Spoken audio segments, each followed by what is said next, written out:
welcome your host, Derryn Hinch.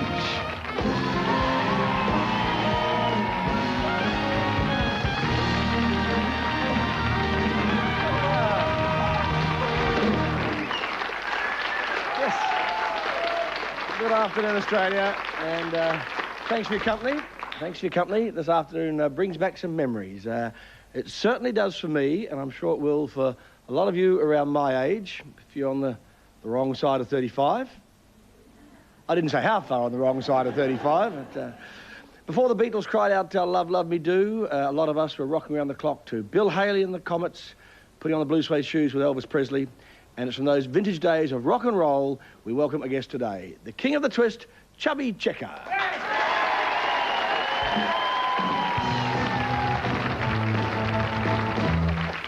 Yes, that's coming up. I might even risk my ticket by doing the twist with him, you never know. And speaking of risking your ticket, dicing with heart attacks, I'll talk to the guru on life insurance, Paul Clitheroe.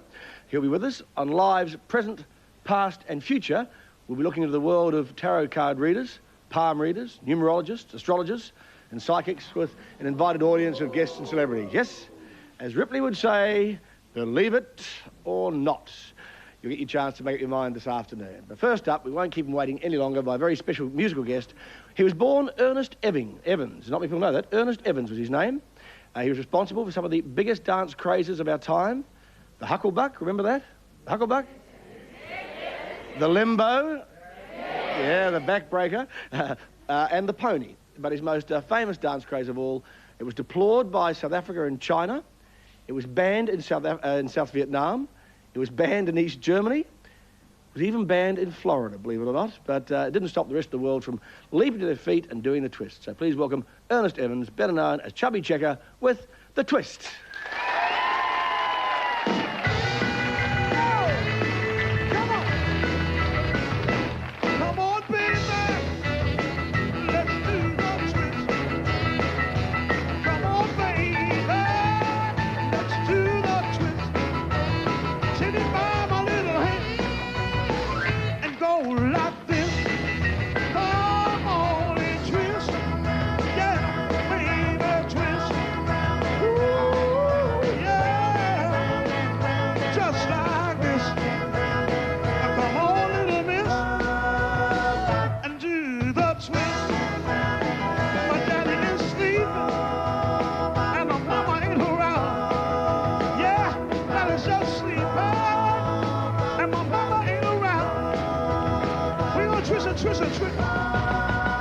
Till we tear the house down.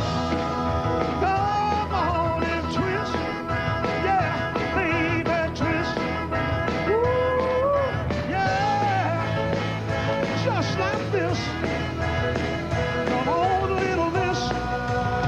And do the twist. Yeah, hey. Woo.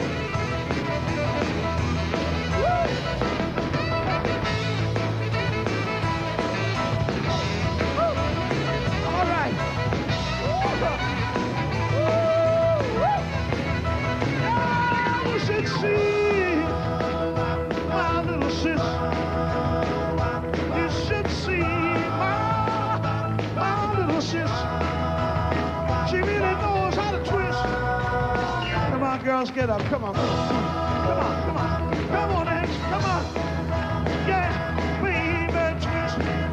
Give it up, darling. Yeah, just like this. Come on in. Yeah, we like that. We like that. Come on and twist. Yeah, baby, twist. Ooh, yeah, just like this. Do the twist. Ready? Hey. Yeah. That's all right. Yes. Yeah. Twist so nice. Twist. I think we've got it now. Woo! Woo-hoo! How about that? Hey. How are you? Thank you. Too much.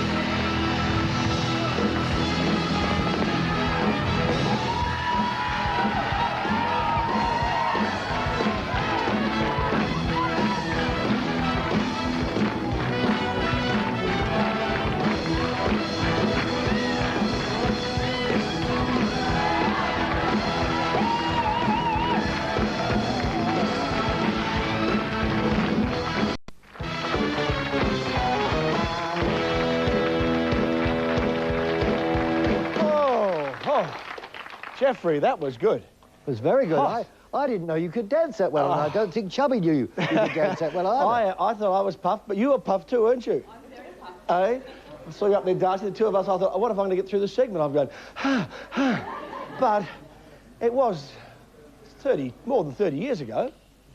It was. No, we were doing that in 1962. Whew, more than 30 years ago. Anyway, as you've just seen on the show, Chubby Checker is still doing the dance that set the world on fire, made him a star. So let's meet the man behind the twisting dance craze, a rock and roll legend, Chubby Checker.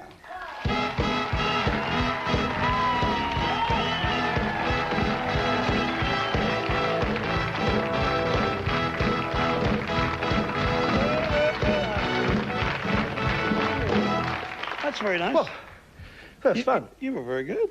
Yeah, gee, that takes you back a few years. Those classic steps you do. You're still doing it, though? Of course. That's what I do. Could you believe it? 30 years of it you've been doing the twist. Well, not only so much the twist for 30 years. The pony? I mean, no, the people, it's a movement that has been going on for 35 years. People dancing apart to popular music. Yeah. And this is really what the twist is all about. Started all off. Now, to drop a name, I had lunch at the weekend with Al Martino, and he comes from Philadelphia. And suddenly started saying, Mario Lanza comes from Philadelphia. Bill Cosby comes from Philadelphia. Buddy Greco comes from Philadelphia. And Chubby Checker, not only comes from, but still lives in Philadelphia. How come such a pool of talent? I don't know, we're all struggling to get out. Philadelphia is a very hard town to live in. People can live in New York. They say if you can live in Philadelphia, you can live anywhere. Well, his claim was that it was the nearest biggest city to New York. She could go in there, try and get a gig, and still get home in time to sleep. She wouldn't have to pay for a hotel room. That's kind of right, but you know what W.C. Fields says? Yeah. Remember what he said? On his tombstone? Yes. Yeah. When I die, rather here than Philadelphia. Yeah. He's probably right. When you started off with the twist, did you know what you were doing? No. I was 17. We didn't know what we were doing. We were just having fun. So did you make the dance up, or did you just watch kids in the neighborhood doing it? Watching kids in the neighborhood. And Hank Ballard had this song, The Twist, out about 18 months before I recorded it. It wasn't very successful for him. But the guys at my company thought that I could really do this song. And I really wanted a song real bad because I had a hit in 10th grade. And I hadn't graduated high school yet. And I needed a job. And the twist came along, and I said, I have to graduate. I have to do my homework. I'm behind. He says, I don't care about that. You just come in here tonight and sing the twist because we already have it on tape. All you have to do is come in and sing it and leave. I said, but I already know that song. He said, well, even more, you should come in and sing it. And I did. And when I left the studio, I felt kind of strange. I don't know why. It felt strange. I walked out of the door and I went, it's got to work. Then I graduated in about 30 days from the time I made that recording, and it started to play on the radio. And as I came out of graduation exercises, I turned the radio on, and there's that song. Everywhere. Because it was so international. I mean, we were in a small town in New Zealand, all those miles away, in a place they'd stolen the name, the Peppermint Lounge. Everybody had a Peppermint Lounge. And we're all there like you had in New York, where well, Zsa Zsa Gabor used to dance there, well, didn't she? The twist, I had the twist myself exclusively for 18 months. It was all mine. And by that time, we had 3 or 4 albums on it. But Zsa Zsa Gabor went to New York and went to the Peppermint Lounge where Joey D was playing one of the twist songs, one of my songs, I suppose. There was no other. And she did the twist, and Earl Wilson, the famous columnist, picked it up. And the next day, her pictures doing the twist were all over the planet. And I was in Kansas driving around doing little shows with Lamar Fike, who was, at that time, Elvis Presley's #1 man, while Elvis was between movies. And he says, you have to get out of here. I said, why? He says, you're a big star. Go home. So I says, what's a big star? He says, you'll see. I went home and I went to the airport and all these people. I said, what's going on? Oh, the twist. I says, that's old already. This is not anymore. Not They're anymore. playing it all over again. And Yeah, because, I mean, there's even, it made headlines that Jackie Kennedy sneaked out of the White House to go to a nightclub to do the twist. yeah, she probably did. Just it's bizarre. Just bizarre. She probably did. Yeah. I mean, if you weren't twisting, you weren't with it. And Yeah, that's nobody true. wants to be not with it. That is true. That is true. Now, it's great to have you here. I know you're going to sing for us again. What's your favourite dance out of all these? Well, the twist is all the dances. The twist turned out to be the pony.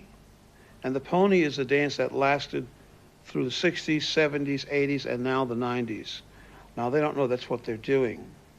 It all goes back to the twist. It's all, the twist gave us the pony is giving us everything that we now have. Yeah, and we're told that when you're learning it, you're told to pretend you're drying your back with a towel, Look, right? if you're twisting, you are putting out a cigarette with both feet, Yeah. like so. And then you're coming out of the shower, wiping off your bottom with a towel to the beat of the music. Now, if you go, right? That's it. And then, after a while, kids just start doing this. And this was big in the discos for a lot of years. Oh, yeah. Then they start doing this to it. Then they start, now, in the 90s, they hoop to it like this. So It all goes back. So it's something that we started, and people are having a lot of fun with it. And That's for sure. Well, we're having you back later in the show to do a bit of limbo for us. And will you please thank the king of twist, Chubby Checker.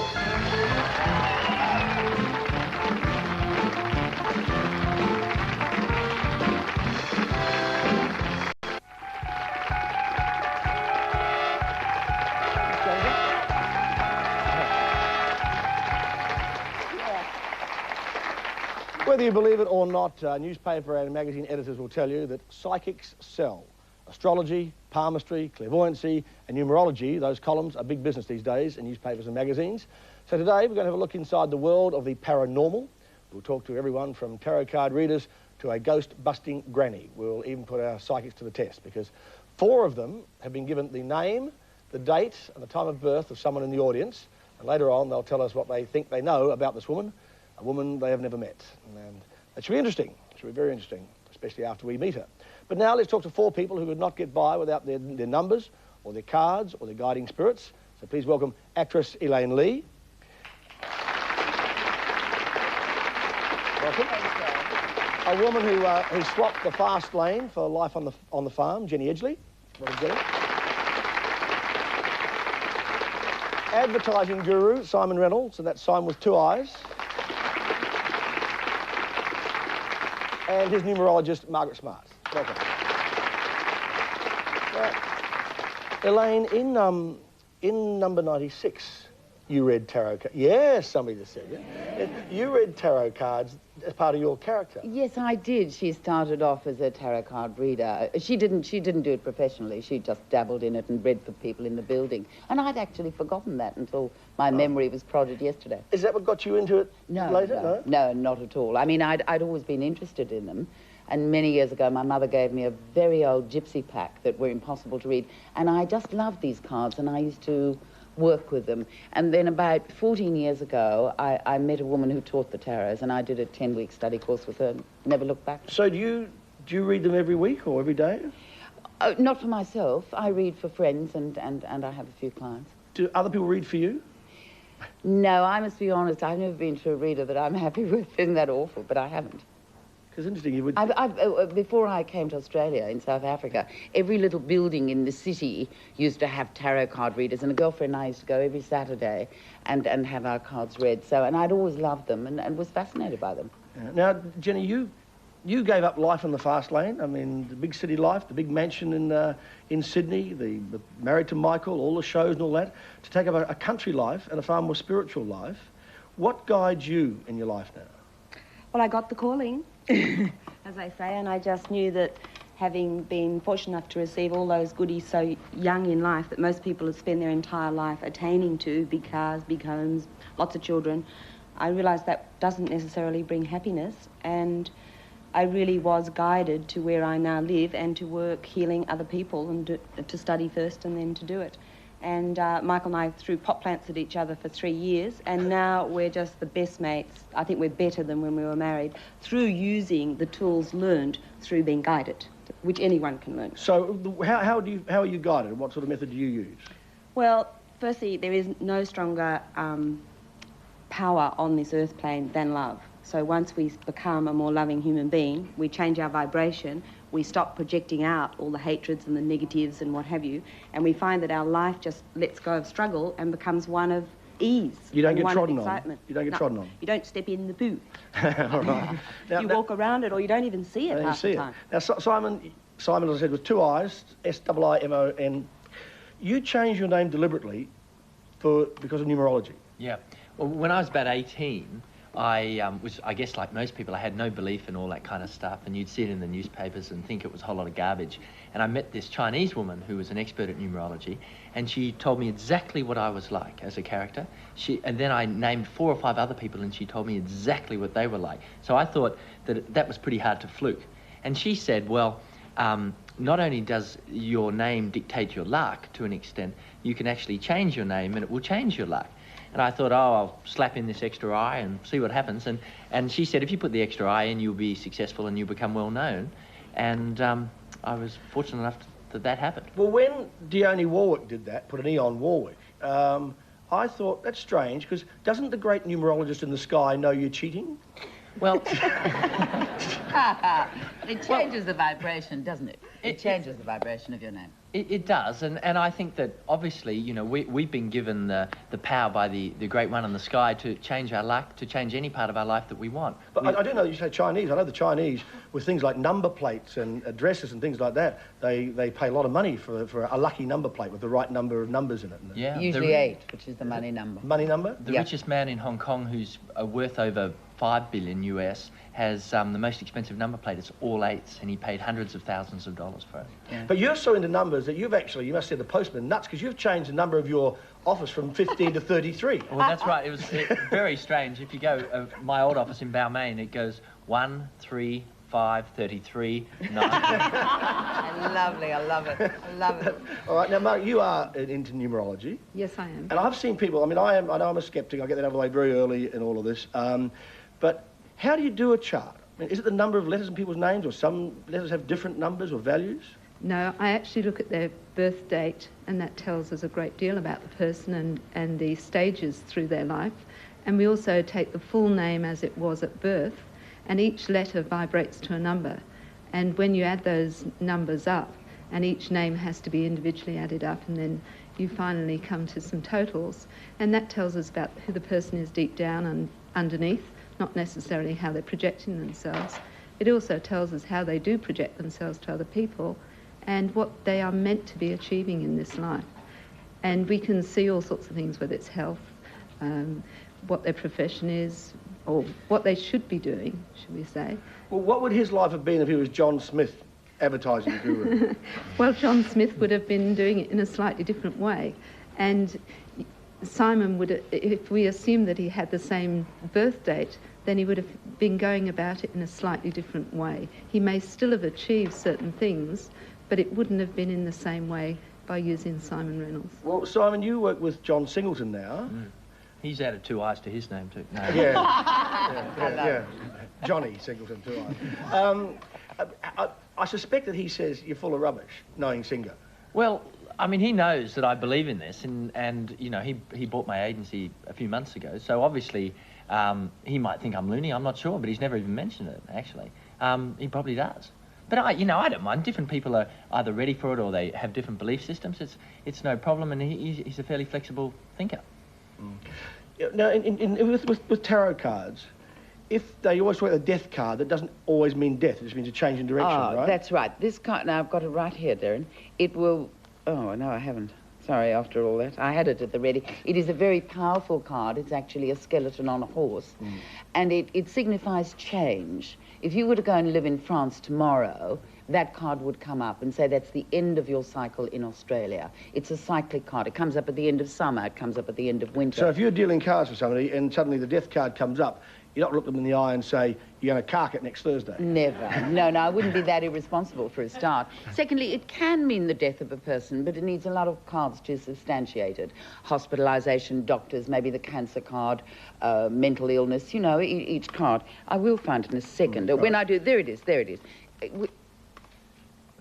It's a very powerful card. When it comes up, and if anybody does have a reading, don't freak out if it comes up. It's also a Scorpio representation. So if there's anybody Scorpio in the audience, that card will be your representation. Speaking of Scorpio, and we had, yeah.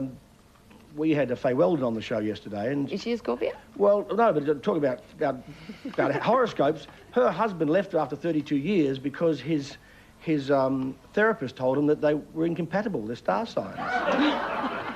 And he not only left her, he ran off with the therapist. I think he used that as a big cop-out. You don't run away because somebody says you're not compatible star sign. He was looking for a way out, and that was his excuse. You're in numerology. Do any of you believe in horoscopes? Yes, absolutely. I do astrology as well. Well, you see, I've got to confess, when I was a newspaper editor, I had to fire one of our guys because he was just taking all the old horoscopes from 6 years ago and changing Cancer for Aquarius for Capricorn while he went on holidays. And there's also, we used to buy them from England, and so it would say December, it would say Aquarius. Be careful of going out today, you may slip over. Well, because it's winter over there, but over here it's summer. Yeah. I don't believe in the papers anyway. I mean, you can't take just the sun sign astrology, which is what the astrology is, and fortunately these days we are getting a few more astrologers that are professional astrologers writing. Not that they want to write that type of information, but they'd rather do it than have somebody, as you had, writing the column. Do you have to have the time of birth? Yes, you do need the time and place of birth, and that's so the time, date and place of birth to do an astrology chart. My birth was so uneventful, my mother couldn't remember it, the time. So I have no idea. Well, what sun sign are you, Derryn? I'm an Aquarian. Right. One of the chosen people. That's why I'm such a mental thinker.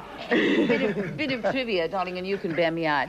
A learned astrologer friend of mine told me that we went into the age of Aquarius on the 4th of January this year.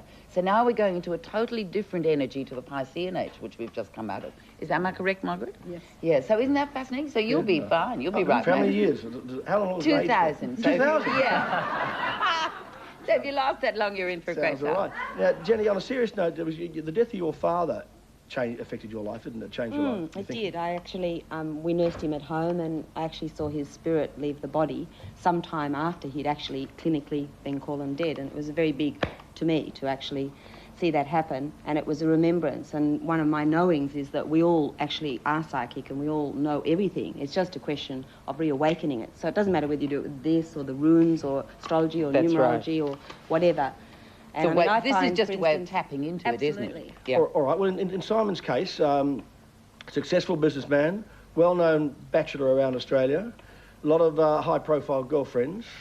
Did you pick them by their looks or their star signs? By their looks. Their brain? No. Basically, you know, if I went out with a girl, obviously I was getting on with her, so there was some kind of simpatico in the star signs, even if I hadn't looked at them. But I must say, after a few months, I'd always check their numbers to see if it was likely to be a long-term thing or not. And then you say there's people like Jennifer Kite, your number's up.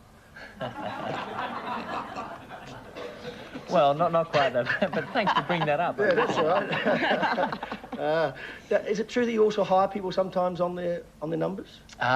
Well, yeah, there's a couple of numbers that I'm not particularly big on. I just don't seem to get on with particular personalities, and that's reflected in their star sign, or it's reflected in their numerology. And I like to pick people of particular numbers that suit me. I found it's pretty accurate. Yeah. How long have you been doing it, Margaret? Since about 1977, I actually started in numerology. And what people don't know, I've seen numerologists at work, you do screeds of numbers, like pages and pages of numbers as you work through the charts on people. Yes, I use every letter of the name, so that's what we call the transit. So each letter you work through year by year, as well as using the birth number, their day of birth, their month, their year, and then there's pinnacles and cycles that we go into, and that will tell me exactly what's happening in that person's life at this moment in time, and when they should make moves and not make moves. And when Well, they're we're getting... going to make a move now because we'll take a break. When we come back, we're going to meet a ghost-busting granny and a man who says that he talks to those ghosts on the other side.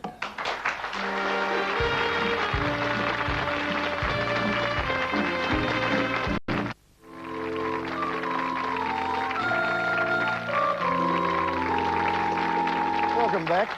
We're looking at things spiritual and spooky, and with me now is a woman who calls herself an aura reader.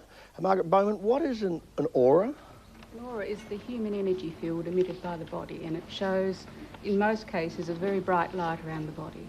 We all have them? We all have them. We have them when we're born, from the minute we're born until we die. Is that similar to charisma? Yes, some people, such as Chubby had quite a brilliant aura this afternoon, or this morning actually, and so he's noted to me as a healer and he heals through music. That's his healing capabilities. Now, we gave you the name of Ron, our security guy here, and you were meant to check his aura out. What happened there? He had quite a strong aura, actually. I didn't know he was your security guy. His aura was probably 2 feet wide. It showed masses of bluey colour, which means he's a very caring sort of a guy. Doesn't probably give that off to a lot of people. Thinks he's a bit macho type. So that's what we're looking at now. Can you actually see all that? Yes, when I looked at Ron's name last night in my living room, that's what I actually saw. So I drew He's that. the wrong colour, but apart from that... He's actually quite a good colour. That's quite a good aura to have. So you... And can you, when you interpret that, how do you interpret that for his life, or his past or his future? Well, he's emitting that aura right this moment, but he actually has a very good future. The only thing I'm concerned about with Ron is he has a bit of a turmoil at the moment in his what's called his heart chakra area. Yeah, he's getting married next year, you see. That's enough to cause that. Yes. Yeah. But apart from that, he has actually a lot of energy coming in through his 7th chakra, so that'll mean he's quite a strong person. Okay, he is a strong person. We know that because he's also a bouncer. So, Brother Ojas, you do tarot cards, yes, but you do them differently to most people. I mean, you don't deal the pack, do you? No, I let the client selects their own cards, and we place it in a wheel. Yeah. So that for me comes from a subconscious level rather than from me selecting the cards, which is normally done by tarot readers. How long have you been doing this for? About 25 years. And what were you doing before that? Oh, I was sort of trying to be a tycoon. The tycooning and I didn't come together too Because we have a picture of you somewhere with the short back and sides, I think, from the old... There it is, the old days. All right? Yes. Okay, now I've got your wheel here. Yep. Thanks, Jen. Now, as I said, most people just shuffle them and deal them out. So show us how you work this. Well, this is a wheel. I usually have a crystal on top, so I'll just put that on top. And this is based on the horoscope. It's part of astrology, so I've adapted astrology and tarot and other things, of course. But what this does is allows me to look at all aspects of a person's life. I can even go back to their conception and get a concept of where they are, how they came about, how the parents came together, and how that will reflect out in life. Well, do you sort of move them around, do you, as you go? The cards have been selected by a person. This is a mystery person I'm doing a reading for today. And they've already selected the cards. And what shape are they in? Oh, in very good shape. Oh, good. In fact, I think this person might be quite surprised at what I've got to say to them about this. So what I can do is look at the person, because I believe everything that we have in our life is stemmed from the first 7 years of our life. So this is So you say it's all preordained? No, it's not. There's fate and destiny. Fate is something that happens outside you. Destiny is how you deal with that fate. Like you were born a man, so that's your fate, but your destiny is how you deal with that. So for me, they're two different things. So I should have known how many times they're going to sack me. Yes. I wish I should have, yeah. Now, Father Collins, what's your reaction to this? You're a man of the cloth. Do you support or do you oppose this sort of look? Actually, Derryn, I'm kind of somewhere in between. If anything, I lean your way in a slightly sceptical direction. I suppose I think what all of this shows is that people are instinctively religious. People can't resist being religious. They can't resist being spiritual. They're looking all the time for meaning and structure in their lives, purpose and direction. I of course, for centuries, all of this, everything that we've touched on today has been part of the tradition. But to the real church, I take that back, not the real churches, the established churches over the years, they used to do all this too, didn't they? They had magic, they had miracles, they had bleeding statues. We've got one that's leaking in Sydney at the moment. Well, of course, coming from Melbourne, we tend to be more sceptical of these things, but... Hold on, there was one in a tree in Victoria a few years ago, a notorious one, as I remember. I suppose, again, you see, this is my middle-of-the-road position on all of this. I suppose that, yes, that is all true. What you say is true. It has been very much part of the church tradition, particularly part of the Catholic tradition, to which I belong. But what I think the church manages to do is, if you like, to contextualise it in a wider ambience. It gives it, it can contain it a little more. Not that I'm saying that this is dangerous, because frankly I don't think a lot of it is dangerous. I mean, I'm sure everybody would agree that if it became cultish, then, as we've just seen recently, it becomes dangerous. But I think what it is a symptom of a deep longing for religion and spirituality. But what if somebody... you know, is obviously disturbed and just going back day after day, or becomes obsessed with either, whether it be cards or whether it be crystals or whether it be anything else. Isn't that a worry? Oh, sure, for sure. And I think many of the people who are here would see that as a worry as well. Absolutely. They wouldn't be encouraging people. I mean, as long as all of this is, I suppose what I'm saying is essentially, as long as all of this is contextualised, as long as it's placed within some type of wider structure, the structure of psychology, of psychiatry, of medicine, as long as this just doesn't become an end in itself. I totally agree with that. Yeah. Absolutely. Now, Norman Ivory, you specialise in trying to reach people on the other side, as they put it. Yes. Right? And you say you can do that? Very often. Is there anybody here you could reach somebody for today? Well, there should be, yes. There's a lot of people here. So, well, does anybody want to try it out? No, I can't do that. You can't? My fellow will choose. Okay. Now? Yeah. Right. What I'm doing now is I have a man here, and he will point to who he wants to come to. Okay? If he comes to you, just relax. Nothing dangerous here. I'm coming to someone just up here. Coming to the lady in the white blouse with the little stars down the front. Hello. Hello. I have a lady with you. She's about this high, so she's about, 5'1", 5'2". She would have passed when she was about 76. She has hair. The colour's not unlike yours, actually. It's a bit grey, and there's some dark in it as well, but her hair was much longer than yours, and sometimes she would have worn it in a bun at the back of her head. She would have been a bit stooped, I think, at times at the end, although usually during her life she was very upright. She has rather arthritic fingers, and she would have passed, how would she have passed? Come on, how would she have passed? She would have passed somewhere here. I'm feeling congestion here. I'm feeling pressure here. So you're recognising this lady, are you? She's saying she recognises the person. So that's the idea. That's what I'm trying to do. Who is this woman? Well, It's my nana. Yes, I was going to get to that. You see, I was supposed to say that. See, this is the lady's grandmother, and this lady's grandmother passed over into spirit, 15 years past, something like this. Would have been 72, I think she died, 72, 73. So it's a little bit longer than that, but I thought it was about that sort of time. And she is a very quiet lady, and she's with you now, and she's sort of bringing you love, you know? She's coming to you quite close to bring you that love. All right, and as Father Collins, as a man of the cloth, what do you think of this? Well, it's a good show. Let's say it's good on telly. I work for the ABC, so I understand the industry a little bit. But frankly, you know, I mean, so what? What does that demonstrate? One other question. What? Does anybody ever die on the other side? Well, they come back here. No, because it must get very crowded. I mean... No, well, they come back here, you see, eventually. So Henry VIII isn't there with all his wives trying to explain why he took their heads off? Well, I don't know the answer to that, but the chances are he's back here back here or come back again or... So you believe in reincarnation or Yes, I do. That's not actually a spiritualist belief, but I do believe that. I'm always intrigued that people like Shirley MacLaine, and she's a friend, but in all her past life, she's always a princess. She's never a peasant, you know. Nobody was out there doing the mucky jobs. Well, I know a lot of my previous lives, and I was never a prince. In fact, I was very poor most of the time. Hopefully not this time. You're out there in the peat bogs working? No, not peat bogs quite, but it wasn't pleasant at times. The idea of all of this is actually to try to help people with grief. Because, with respect, the church no longer really helps people with grief. They just say it's God's will. But bringing somebody back from 20 years later, and say, hey, say good day to your granddaughter, do you think that helps with grief?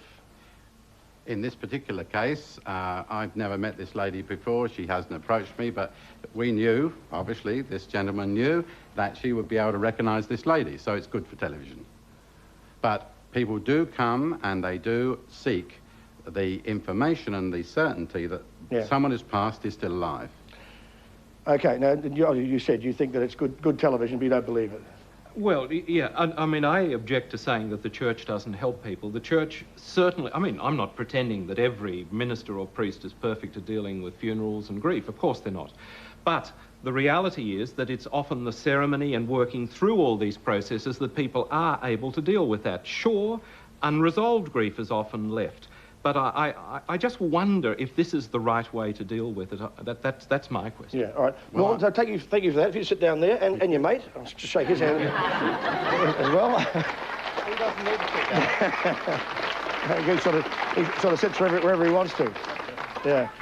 Now, Milton, you're into astrology, astronomy, the works. How long have you been doing it? 27 years, going 28. Did you know before you started that you'd be doing this? Could you see that far into the future? Well, actually, I was quite sceptical in my early days. It wasn't until I went to a very well-known London astrologer, and he said, you'll be doing what I'm doing by the time you're in your 20s. And I walked out of there saying, this guy's a nut. But sure enough, I did. Yeah. And I think it was in my early Navy days. I was a diver in the Navy. And, of course, whilst you're at sea, you couldn't dive. And I took on a supplementary qualification as navigator's yeoman, and that got me interested in the stars. Yeah, well, see, I started off Bridget, believe it or not, years ago in the Sydney Sun newspaper. I used to meet her in the day and say, hello, Bridget, how am I? And she couldn't really tell me. But what worries me is how you generalise, like, you've only got 12 star signs, and if I read, you're going to have an argument with your boss today, there's 1 million Australians who are going to have a fight with their boss that day. So how does that work? Well, when you're writing for media, it's basically for entertainment. You try and, as much as possible, be as accurate as possible, but you don't really see the accuracy until you approach an astrologer personally and have your own horoscope cast. But people, you see, people reading this, you all read the stars, don't you? Everybody, just a bit of fun. But when you read it, you try to find something in there that you'll agree with. So if you find 5 things, that's not me, that's not me, that's not me. Oh, yes, I am going to do that, so I believe the stars. Okay, now we're going to take a break. We will come back. We'll have a panel of psychics and we'll put them to the test.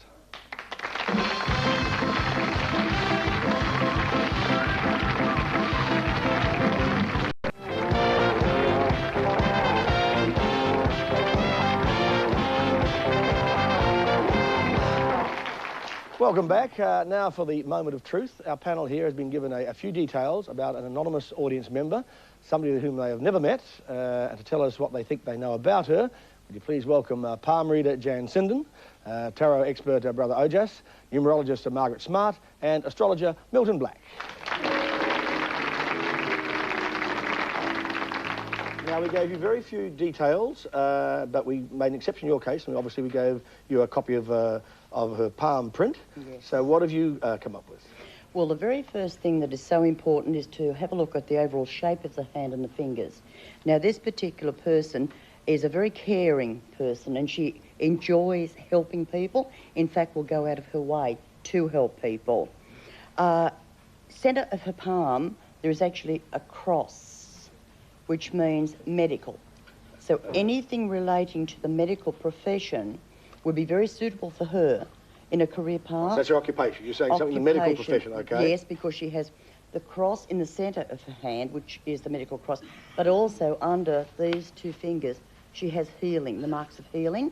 So you put that together and come up with any area connected with medical. Okay, what's her current relationship? She has a very strong marriage line, meaning when she does marry... She's obviously engaged with a ring on her finger, so I can guess that. No, silly. That's the right hand. Oh, I That's see. the left hand. Okay. Can I have my palm print back, please? All right, so she has not got a ring on her finger. And what sort of character?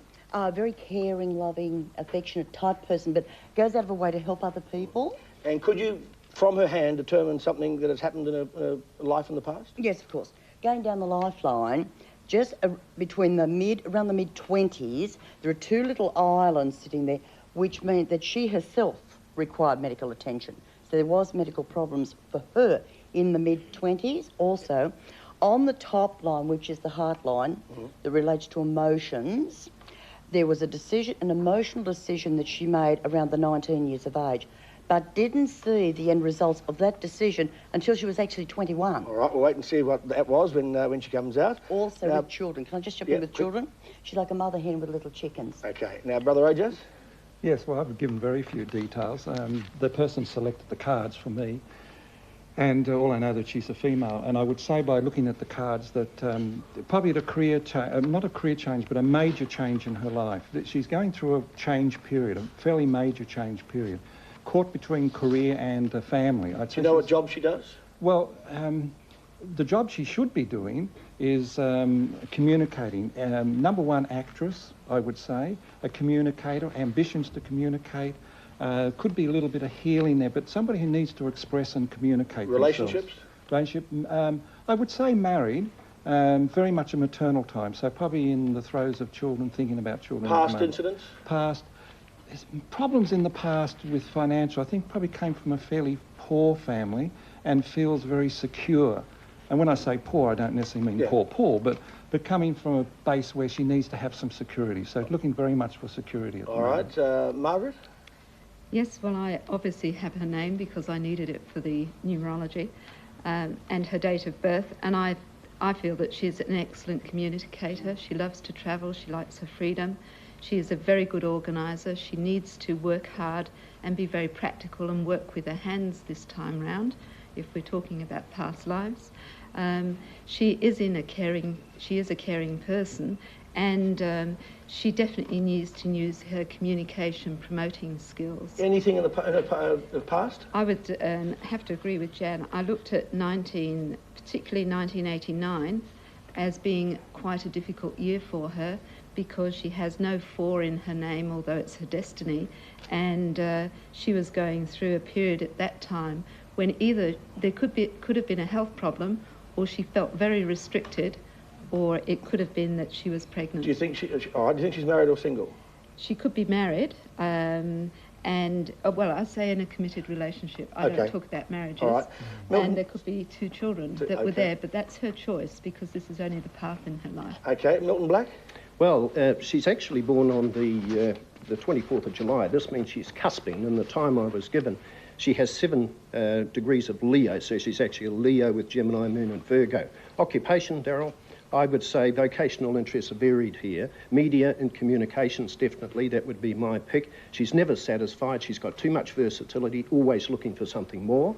Personality, incredible amount of energy here. Avid reader, inquisitive, very retentive mind. Loves the social life, a believer in fate, kind-hearted, too generous in my opinion. And I feel she's very demanding in a love life, strong emotions, fluctuating moods, never satisfied there. Sex appeal is good, it's important to her, but even in a totally satisfying relationship, she wants the heart, body and soul as well. And in the past, 1987-88, she had a Saturn-Uranus squaring with her Mars. That was a very difficult and stressful period concerning her personal life and career at that stage. Health matters were also under threat around her 25th to 26th birthday years. September 88 would be the most difficult time she went through, the 2nd, 7th and the 21st. Well, she wasn't enjoying that. 1988, was she? It wasn't a good year for her. No. Well, her name is Tracy Russell. She's with us today. None of you have met her. Would you please welcome Tracy Russell?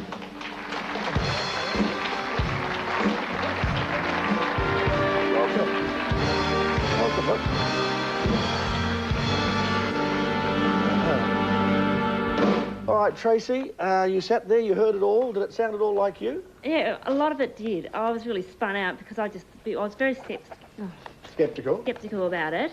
There was some that wasn't like me, but there was a lot. All right, tell us first of all, occupation. I'm a nurse. Nurse. And You said medical, you got in there close to that, yeah? Yep. And I'm a mum with 2 children. It was really... I said health. Good call, good call. For... I'm definitely not, I don't find myself as a communicator though. They all tend to come through strong. But when it comes to meeting people, I tend to be really shy and I find it really hard to sort of come across. I sort of sit back rather than come out and say too much. Did you have any problems with your health back in the late 80s? Well, in 1988 I had my first child and I suffered a major postnatal depression from it. And it would have been about September that it all happened, and it was really quite a crisis in my life. So it's, this is How really did you feel sitting there then when this, like this is your life being talked about? I was really spooked because I thought, maybe some would, but there was so much that was happening, and I thought, my goodness, it's absolutely incredible that they can just, from dates and times and palms, they can pick up things like that. Yeah. Especially when it comes to the stars, because I've always thought I'm nothing like a Leo. All right, Father Collins, what do you think of all this now? Well, interestingly, I am a Leo. Well, again, all of it is so generalised. I mean, it could apply to anybody. I was actually talking to Tracy before the show began. I didn't quite know why she was here. I mean, again, I find it all very general. I mean, anyone can say that. So like the horoscopes, you're grabbing at stuff that's in there, right, say, this was wrong, this is wrong. Yes, that bit's right. This is wrong, that bit's right. You can read what you want into it. And in a way, I think that's where the problem lies, it seems to me, with all of this. And that it has to be contextualised, as we all seem to have agreed, in a much bigger context. That is, you've got to then see that within the context of your whole life. You've got to, not just to, as though these people were working some miracle. That comes through some of the theme of some of the people here, though, have stressed the same sort of thing. Can anybody tell me what I was in a previous life? No? Yes? No idea. No. In the back? Oh. Yes. Derryn, I looked at you quite in little bits sort of thing, and I saw these little tiny feet that love to dance the minuet. Was he a female? Was he a female? I was a bearded lady, huh? No, you okay. were a man, but Yes. you had little feet. And I then saw your white stockings, and then your knee breeches and the beautiful lace you had. You were a very proud, egotistical sort of man. Me? Moi? Pretentious, moi? And then, unfortunately, I saw further. You had a royal crown. You were Louis the 16th. And I was Louis the 16th, and they beheaded him, didn't they? Yes, they did. Okay, that's made my day. That's made my day. Now, can I go on? You also, I feel, suffer with your neck or head, do you not? The size of it, I think. No, you have pain or you do have headaches. No. Never mind. But Louis the 16th, he had headaches, and they've cured it. Now, look, we have seen and heard it all today, and we're going to leave the last word on this. I'm behind the 8 ball. We're going to leave it the last word to a new gadget, which is being hailed as the Nostradamus of the 90s. My question is, Nostradamus, of course, has all the answers. So, Nostradamus, should we believe any or all of this? My answer is yes, it is certain. I'm getting a second opinion. Yes, it is possible. I'm quitting while I'm behind. Okay, that's very, very entertaining, and please thank all of our guests. Thank you very much.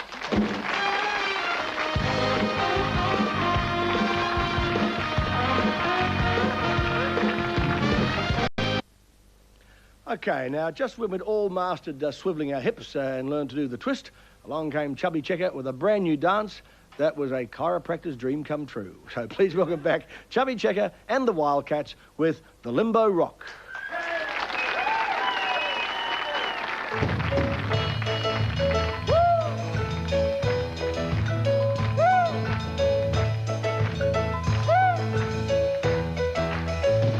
Every limbo boy and girl all around the limbo world gonna do the limbo rock all around the limbo clock. Jack me limbo, jack me quick, jack go up the limbo stick. all around the limbo clock. Hey, let's do the limbo rock. Limbo lower now. Limbo lower now. How low can you go? First you move your limbo feet, then you move to limbo beat. Limbo ankle, limbo knee, bend back like a limbo tree. Jack be limbo, jack be quick. Jack go under limbo stick, all around the limbo clock. Hey, let's do the limbo rock. Come on. La la la la la la la. La la. All right. La la. Not good enough. La la. La la. La la. La la la la la la la. La la la la la la la. Get yourself a limbo girl. Give that chick a limbo whirl. There's a limbo moon above. You will fall in limbo love. Jack be limbo, Jack be quick. Jack go under limbo stick, all around the limbo clock. Hey, let's do the limbo rock. Woo-hoo-hoo-hoo! Don't touch that limbo bar. You be a limbo star. How low can you go? Come on, come on, come on. La la la la la la la. La la la la la la la. La la la la la la la. La la la la la la la. La la la la la la la. La la la la la la la. Come here. La la la la la la la. La. One more time. La la la la la la la. La la la la la. Come on. La la la la la la la. La la la la la la la. La la la la la la la. La la la la la la la. La la la la la la la. La la la la la la. He does it too.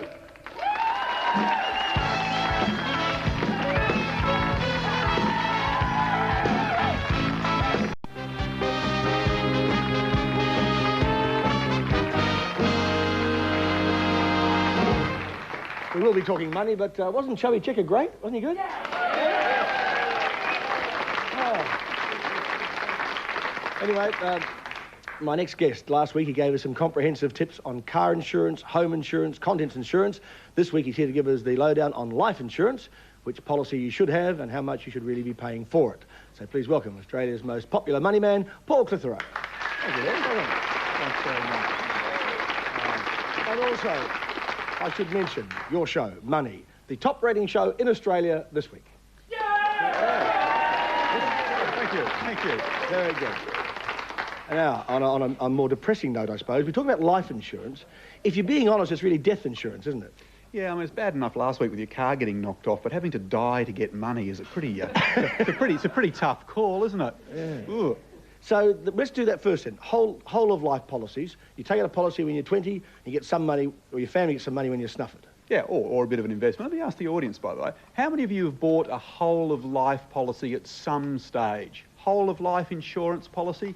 Come on, got to be a few more than that. Yeah, okay, no, fair percentage. And you've had one? How many were like me when you got out of it, you realised you got no money at all? Huh? Yeah. Yeah, no, you see, you've hit on a small problem here, you see. And this is really why I think the world is changing dramatically from whole of life policies, which really are terribly hard to understand because they combine death cover with investment. And you're never quite sure what's what and so on. And I also think people are terribly distressed when they ring up and you're told your policy is worth $20,000. And you ring up and say, what's my policy worth if I cash it in? Or a couple of $1,000s. Yeah. And that's one of the things I think. So increasingly what you're finding is people are switching to term insurance, which is... So like 15 years or something, like 10 years? Oh, no. By term insurance, it's just like your car, Derryn. If you insure your car for $20,000, you wipe it off, you get $20,000. Right. So it's just like your house and your car. But the difference in price is just really quite amazing. I mean, for example, if you're looking at, say, a whole of life policy for $160,000, you're a 35-year-old non-smoking male, you're going to pay with a major life, it's probably something like $1,900 to get hold of that whole of life policy covering you for $160,000. Yet, if you go for term, you're going to be looking at somewhere between probably $160 and $211. Now, it's got no investment component to it.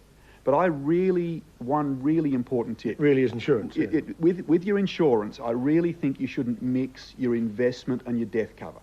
Take your death cover separately, buy it cheaply as term insurance, and then with your investment money, if you want to buy an investment policy with an insurance company, insurance bond or whatever, fine, or even better, probably for most people, pay off your mortgage. Well, the shorter side of life and death situations, disability insurance, when you want to get some insurance in case you get so sick, something happens, you can't work anymore, and you want to provide for your family. Now, how does that all work? Well, I personally think that disability insurance, which not enough Australians have. I think most Australians have got some form of death cover, either a term policy or through their superannuation fund or whatever. But, you know, we're probably something like 9 or 10 times more likely to get injured in an accident than we are to die. I mean, you might have seen, I think it was in Saturday's Herald, they were talking about, I think, for each 700 people we're killing on the roads, we're injuring 9,000. I mean, what do you think? I mean, are you more concerned about dying or getting sick or injured? Sick or injured, yeah. I'm the same. I mean, I've got 3 little kiddies at home, and for me, really, if I die, well, it's probably a major expense gone out of the family's life, so we're probably, you know, at least. But if I'm, for example, you know, incapacitated, quadriplegic or paraplegic, not only am I sitting at home earning no money, I'm a cost to the family. And so for me, funnily enough, disability insurance, and all that is by the way, is yes, we have work cover. Now, if I fall off the back of the stool now, well, you know, we can go and talk to Channel 9 about workers' compensation. Lots of luck. Yeah. He said that, not me.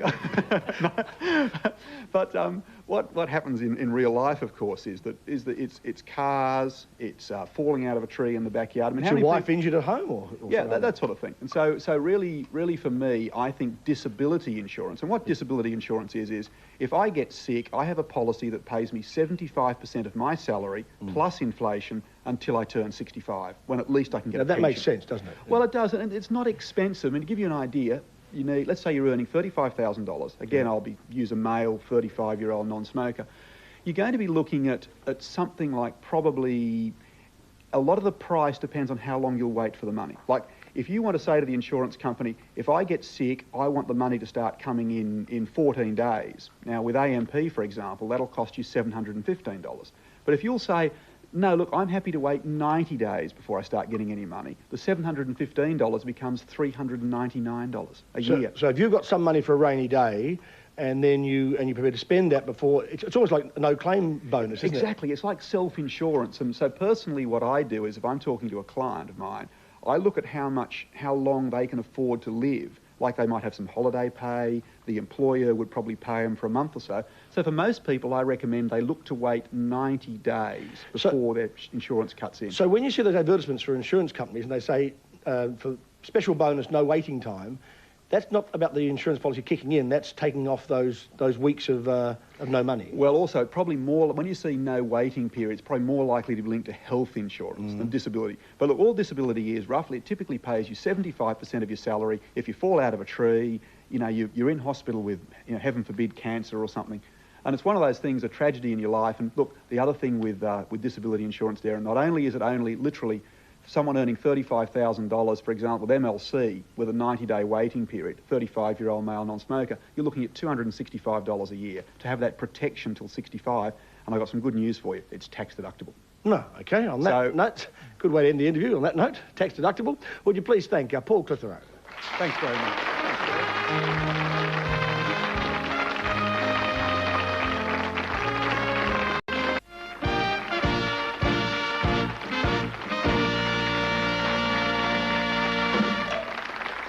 Stand up and fight, some appropriate music, because we have some late breaking news now.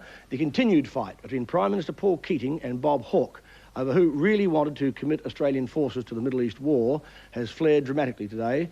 Bob Hawke is in one corner claiming Paul Keating did not want to commit Australian forces, while Prime Minister Keating is in the other corner saying he was the one who came up with the idea in the first place and calling Prime Minister Hawke, former Prime Minister Hawke, a liar.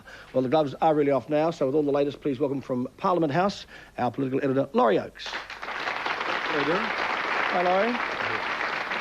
Now, Paul Keating said quite bluntly that Bob Hawke was a liar, and now Bob Hawke has come back and hit back very hard. That's right. The origin of this, of course, is in Bob Hawke's book, Derryn, in which he claimed that Mr Keating, at the meeting about the Gulf commitment, said, "What has the US ever done for us?" Paul Keating last night on radio said that was a straight lie, and Bob Hawke, as you'd expect, is pretty furious about that. He's in New Zealand at the moment flogging his book, I assume, but I caught up with him a short time ago by satellite, and here's what he had to say, or part of it anyway. Mr Hawke, welcome, and thanks for your time. It's a pleasure, Laurie. How does it feel to be called by a liar by Paul Keating? Well, it doesn't worry me because it worries me in terms of him and what it means for his prime ministership and the way he conducts things. But as far as I'm concerned, I have the record, which I will read to you. Please. Now, this is the record taken by an official at the meeting. I'll read from it. Keating started arguing that we should not do anything. What has the US ever done for us? Yes. And he cited agricultural trade issues. GE, that is Gareth Evans, responded well, as did Prime Minister in United Nations terms. Now, there is the record which substantiates absolutely what I wrote and was the basis for what I wrote. And it disproved absolutely his rewriting of history. You're quoting the record, which is quite different from the Keating version. What does that make him? Well, you are here to make your interpretation, and so are the people. There's the record, and the people that were there know what happened. There's the record of the conversation. Now, you draw your own conclusions about what you want to do of his rewriting of history.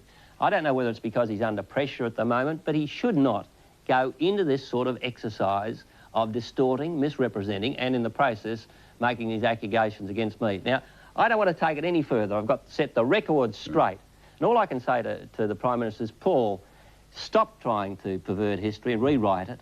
Get on with running the country. That's what's important, not the telling of these fibs. Stop it. It doesn't do you any good. Laurie, it is extraordinary for an ex-Prime Minister to be reading official notes like that, but as you will know from all your years in Canberra, the one thing you cannot call Bob Hawke, even if it were true, is that he's a liar. He just goes ballistic. That's right. If you make any aspersions against his integrity, he's going to hit back very hard. And I suppose the question now is, who will people believe? I suspect that the truth is somewhere in between, as so often happens. But because Bob Hawke is able to quote what he says is the official record, then I think that Paul Keating has got a problem. After all, Paul Keating's still in politics, Bob Hawke's not, so Paul Keating's the one with a lot to lose. Will the Prime Minister be in the House this afternoon? No, he's not due to be in the House this afternoon. It's one of his rostered days off. But I think he's going to look pretty bad if he tries to duck this one. He'll look pretty cowardly. I assume that the opposition, if they've got half a brain, will go for broke. I assume that Alexander Downer will storm into the Parliament, demand that Mr Keating be present, accuse him of being caught red-handed telling blowies, probably move a censure motion, and I assume that he'll call for the Prime Minister's resignation. So it has the makings of a ding-dong row if Paul Keating's game to go in. In the past 24 hours, the Prime Minister has really taken the gloves off in another area too. He's attacked Downer again. He's attacked Boehm, calling him filth, I think was the expression he used for him. Yeah, he's gone quite feral. He called Michael Boehm parliamentary filth over Michael Boehm's comments about Paul Keating's $2.2 million home purchase. Now, I can see why Keating's upset about that. Boehm was trying to suggest under parliamentary privilege there's something crook about the deal. There is not. I mean, the finances are very easily explained. But Paul Keating shouldn't have allowed himself to jump back into scumbag mode. And I think one of the reasons this has happened, Derryn, is that a couple of key staffers from the Prime Minister's office are away. His top advisor, Jeff Walsh, his press secretary, Greg Turnbull. Now, they're the ones, I think, who've managed to keep Paul Keating on a leash since the Hawke book appeared. With them away, no one could control him, and away he went. But in recent months, of course, we've seen a new look, Paul Keating. He's been far more user-friendly. He was at the women's conference at the weekend, and we had got away from that scumbag, feral approach. And one thought with his eye on the next election. Well, that's right, but the old Paul Keating is never far from the surface, is it? That's for sure. All right, can't change your spots. Thanks for your time. Thanks, Derryn. Thank you. Will you please thank Laurie Oakes.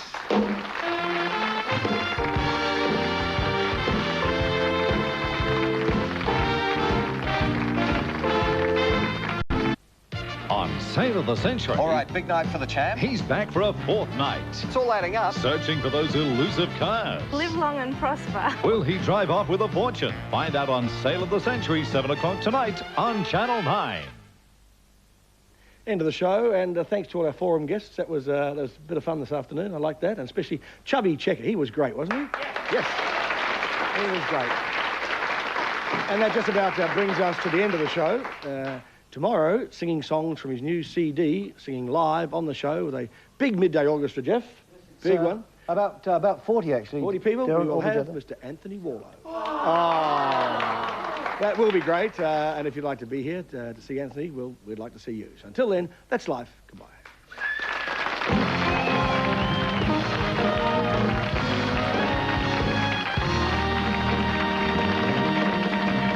There's plenty of fun. Oh, that's my boy. Plenty of prizes.